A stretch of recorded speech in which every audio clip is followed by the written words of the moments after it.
Hey everybody, Jeff Reinhart here, LMP and Lancaster Online. It's the Huddle, the Little League Football podcast, sponsored by Auto House of Lancaster. We have reached Week 12. Playoffs, district playoffs, quarterfinals, semifinals. We're running out of teams. We're down to 13 LL teams still standing. They'll be playing in 9 different games on Friday. There is a Saturday game. There are some fantastic matchups here, I got to tell you. I struggled with the pick column this week. There's some great games. Some rivalry games in districts. A lot of rematches. A lot of familiar faces. LLs versus LLs, so we will have teams moving on next week for Week 13. A ton of great football here. Plus, the teams that had the byes last week, they're back on the field this week, kicking off the rust. I'm always anxious to see how the bye teams pan out after an extra week of prepping. Okay, let me break these down. Again, 9 games, 13 LL teams, win in advance, lose, hand in your gear, and report directly to winter sports practice, which starts in like 2 weeks, by the way. That'll be here before you know it. Gyms, basketballs, wrestling, swimming. Oh my. Okay, football's still on the brain, so let's break down Week 12. Here we go. Friday night, 6A. These are quarterfinal games. York, Bearcats, at Wilson. Wow. Interesting game. York has the Anderson kid, who is a Syracuse recruit and a running back, and he's really good. And I saw him actually when York played Township earlier this season. Punt return touchdown and game-winning touchdown against Hemfield, rush for 200-plus, and a touchdown against Township. He's really good. So Wilson's got its work cut out defensively. Bulldogs have been pretty good on that side of the ball. I think they have the top D in Section 1. E.J. Brownback is the kid to watch there. He's right around 100 tackles, and he just blows stuff up in the backfield. He's really good. Wilson, coming off the Week 10 loss to Township. We'll see if Coach Dom's got their attention. They're going to need a big D effort here. Game is at Wilson, West Lawn. I have Wilson circled. This time of year, they're going to lean on their D. Got to stop the run in playoffs. Anderson can really run. But I like Wilson's D here. This one might not be pretty. This might be a slobber knocker, which is cool. But I like the Bulldogs to pull this one out and win and advance. Let's go Wilson over York. What an interesting matchup this is. Hello, Hemfield at Manheim Township. I think I wrote this week, it's the LL, Hatfield, and McCoy rivalry. In every sport, especially football, they obviously play that trophy game every year, the Kerjika Trophy. Township won this year 35-13 at Hemfield. Good game, covered that one. Let's mention Kneff, the Township quarterback. He passed for 300 yards and 3 touchdowns that night. He's coming up on 2,000 yards. 2 of the best receivers in the league squaring off here. Darius Dixon for Township. 48 catches, 884, 13 touchdowns. Orion Abrams for Hemfield, 77 catches, 1,017 yards, 12 touchdowns. So those 2 will be looking to stretch the field here. Hemfield got in, fast finish. Keep an eye on the quarterback spot. Thinking Landon Charles will probably be taking snaps. He quarterbacked the last couple of games, won them both, and he was really good. We were at Hemfield this week for the Roundtable show. Make sure you tune in for that. Talking to a couple of kids and checking out practice at Hemfield this week. I have Township circled. They're at home. They already beat them once this year. Rivalry game. But I'm going to go Blue Streaks. Township over Hempfield. Enjoy that. No trophy this time, but that's just a great rivalry game. Wow. 5A Friday night. Warwick at Solanco. Oh my, what a matchup this is. Saw Warwick last week, beat Shippensburg Friday night in the gale force winds. Friday night was crazy. It was cold and the winds were just whipping. And Warwick took care of Shippensburg pretty soundly, 23-7.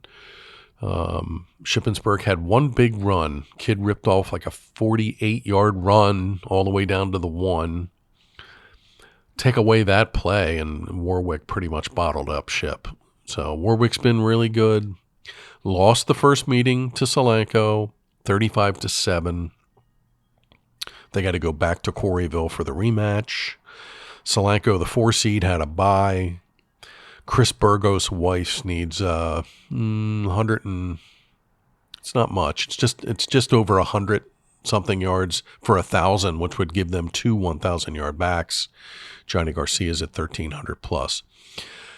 Wow, I have Solanco circled again, and I wrote this week. I'm not a bye week guy. 2 weeks is a long time to sit between football games. I don't know. And there's really nothing you can do about it unless they change the brackets or the dates or start the season earlier. I have no idea how you do it. But Solanco had the bye. Warwick has some mo because they played. I have Solanco circled. They're at home. They already beat Warwick. And they just have been pounding the ball on the ground. So for pick purposes, let's go Solanco over Warwick. But that's a whale of a game. Get to Quarryville. That's just awesome. As is this matchup. Oh my goodness. Exeter at Conestoga Valley. How's this rivalry panning out? No more CV Central in section play these days anymore. That used to be the game. Now it's CV Exeter. These two just play the wackiest games. CV beat Exeter in week 9, 21-17. Conaway had touchdown catch, recovered onside kick, touchdown catch, all in the last 2:49, and CV just stunned the Eagles, 21-17. So Exeter's looking for payback, and they played last week. They had a first-round game. They won comfortably, 35-0 against Lower Dauphin. Leo Brown rushed for 269. He's up to 2,175 rushing yards. 12th back in LL history to get 2K, back-to-back 2K rushers for Exeter. Jaden Zandier did it last year. That's amazing. And tip of the cap to the O-line guys. I mean, you got a kid rushing for 2,000 yards. That's a lot of grunt work, and that's a lot of opening holes and making gaps for Brown to get through. And he's an excellent runner. Went for 300 plus the first meeting against CV. And oh, by the way, Riley Martinez is back at quarterback for Exeter. All-star a couple years ago. Dealt with some injuries here his whole career. Got hurt in week 1. Got back last week against LD. Had a touchdown pass. Shook off the rust. Bucks, oh my, back-to-back Section 2 outright champs, 22 regular season wins in a row. They're the 2 seed in this great bracket. Sawyer Espenshade leads the league in passing yards, touchdown passes, weapons galore around him. Rubel, Conaway, Bear, Fisher, Garcia, tons of kids, tons of weapons at his disposal. Two great defenses locking horns here as well. Twin Valley's number 1 in the league in D. CV's 3, and Exeter's 2. So these teams can both score a lot and quickly, and they shut you down defensively. Okay, pick time. I have CV circled. This is the same scenario as last year. CV won the regular season game. Exeter gets revenge in districts. We're just a round earlier. Last year it was semis. This was strictly home team. Strictly home team pick. Anybody could win this. Nothing would surprise me at all. I will see you in Whitmer on Friday for Bucks, Eagles. I'll go CB over Exeter. That's just a monstrous game. Okay, 4A Friday night. West Perry at Twin Valley. Twin Valley's the number 1 ranked team in the state in 4A by Penn Live. 10-0, lead the league in offense, lead the league in defense. Second in the state in scoring. Seems like they're getting 60 plus, 50 plus all the time. They have just been a juggernaut.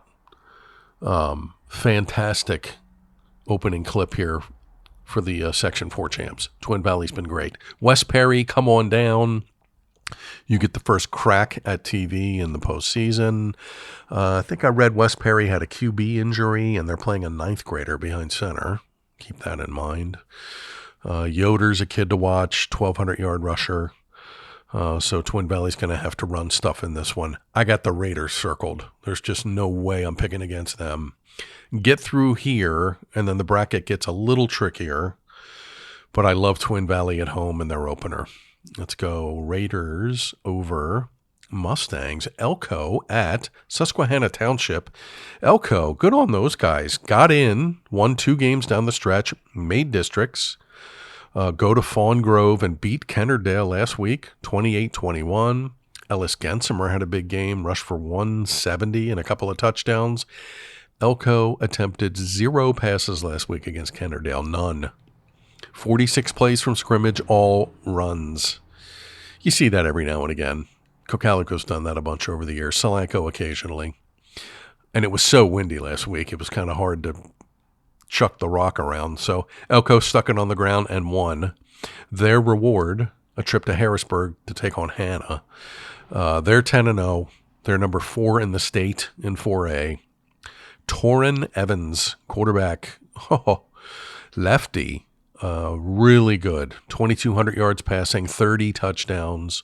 He has committed to Marist. Hannah's got a lot of funky numbers, and they have a lot of good wins. They were in the Colonial and Mid-Penn, and that was a tough conference. Really tough. They've seen some good teams and survived all 10. So I got Hannah here at home. Elko, tip of the cap, fantastic. They were that 4th Section 4 team to kind of survive the slog and earn a playoff spot. They did, and they won one, but this is a really tough trip. So I'll go Hannah here. Hannah over Elko. 3A Friday night. 2 really good games, semis. So these winners will go to the title game next week. Bermudian Springs, the defending champ, at Berks Catholic, the LL Section 5 champ. Both teams are on big winning streaks, 7 in a row, I think, 7 or 8. Bermudian got a wild win in their opener last week, beat Big Spring 25-24, came back late to win that one. Berks, 3,000 plus rushing yards. I think they're 3rd in the league in rushing, with weapons galore. So many kids have just touched the ball this year and done damage, and they got this winning streak going. I know Bermudian's tough. Hubbard, the quarterback, is tough. Good dual threat kid. But I have Berks circled at home. They've kind of been, I'm not going to call them Cinderella, but they really turned the corner. They lost to Becca like in week 3, and they've been really good ever since. So we'll see how the week off affects the Saints, but I'm going to go with them here at home. Berks Catholic over Bermudian. That's a great game. Oh, by the way, Bermudian beat Berks Catholic in the first round last year, so Saints have some payback on their mind in that game. Interesting. Trinity at Invo-Cleona Shamrocks. They knocked out Schuylkill Valley last week in the first round, quarters, 35-7. Boyer's a really good quarterback for Trinity, and they're in that Colonial in the Mid-Penn, so they played Hannah, and just a really good schedule for Trinity. I think they played Allentown Central Catholic. So they're tough. They're a tricky team, and they're angling for their 4th straight trip to a district final. They got there last year and lost to Bermudian. Kind of a rematch. Trinity beat Anvil in the district final in 2022, a couple years ago, a couple years back. And Trinity beat them kind of handily. Anxious to see how the week off affects Anvil for sure. They made that great ride to week 10, and then they lose to Berks Catholic in OT 14-7. So I thought the Dutchmen, it would have behooved them to get right back on the field and just play again. But they got the bye, and they should be rested and healthy and ready to go here against Trinity. I have the Shamrocks circled. I like that they played. They have Mo. They can really get the ball up top and do things. And they should be really chiseled from their schedule, I would think. Can Anvil Cleona win? Sure. Absolutely. Their defense has been really good. Their front seven in particular,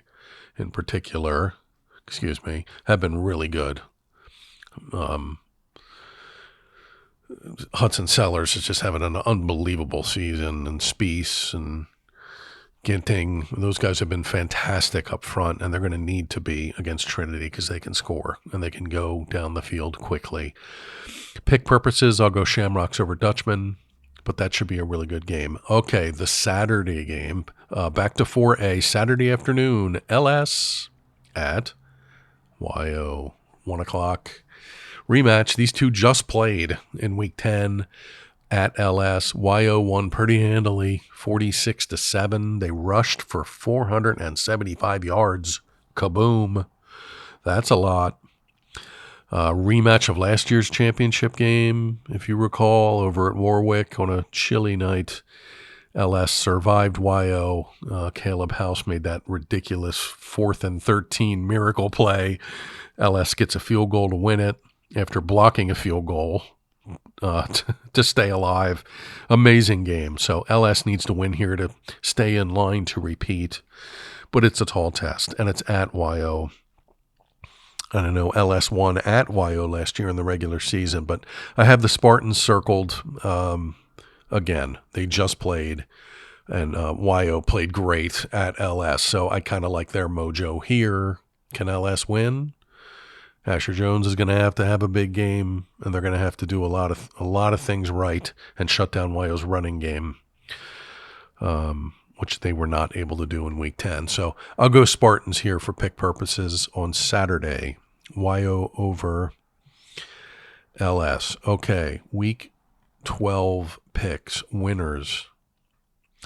Wilson, Manheim Township, Solanco, Conestoga Valley, Twin Valley, Susquehanna Township, Berks Catholic, Trinity, and YO. I went home team on 8 of the 9. That's interesting. I just noticed that. Great matchups. Wowzer. Get yourself to a stadium on Friday. Hopefully it's not ridiculously windy like last week, but it is that time of the year as we've reached mid-November-ish range. Trying to think if there's any housekeeping items. LL Football All-Stars, looks like that will be out December 2nd. That's a couple of weeks out. Stay tuned for that. Players of the Year, Coaches of the Year, section by section All-Stars. That's coming. I think that's about it. Jason Rice stepped down as Northern Lebanon coach. I think we might have mentioned that last week. And same thing with Tommy Long stepping down as the football chair. So the LL will be looking for a new football chairperson to lead the league into the next cycle moving forward. I think that's all I got. Good stuff. Again, great games. Don't miss any of these. Don't miss the video show from Hempfield. That's coming up this week. I will see you in Whitmer on Friday for CV Exeter, which is just a whopper game. Okay, keep it on Lancaster Online for all the coverage. We'll be at all of these games for sure. Game stories and notebooks and photo galleries and all kinds of good stuff. So hang with us. We will have a week 13 because some of these are matchups that are LLLL. So somebody's going to win in advance and play next week. So We will be back next week for a week 13. All right. Okay. Hey, thanks for tuning in. Appreciate you listening as always. It's the Huddle, the LA League Football Podcast, sponsored by Auto House of Lancaster. Appreciate you being on board again this fall. Jeff Reinhart here, LMP and Lancaster Online. Enjoy the games. I'll catch you next week. See ya.